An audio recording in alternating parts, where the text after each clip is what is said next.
Tribuners jelang Lebaran, Pelni Ambon tambah kuota tiket non-seat. PT Pelni Cabang Ambon siapkan mengantisipasi lonjakan penumpang arus mudik dan arus balik Idul Fitri tahun 2023, termasuk menambah kuota penjualan tiket dispensasi atau non-seat. Hal ini diberlakukan karena diprediksi akan terjadi lonjakan penumpang di Lebaran 2023. Lanjut dikatakan penjualan tiket non-seat kali ini akan dipersiapkan sebanyak 50% untuk setiap kapal.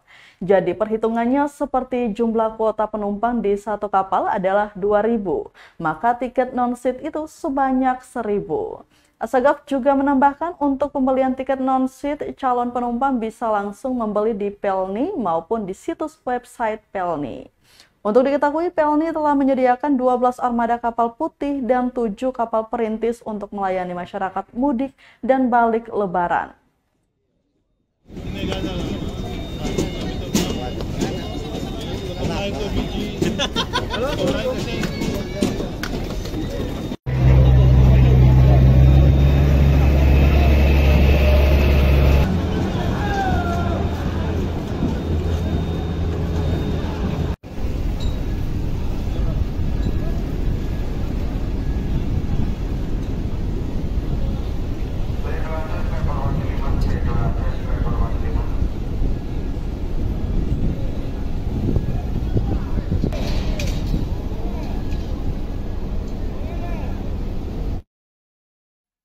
Terima kasih sudah nonton.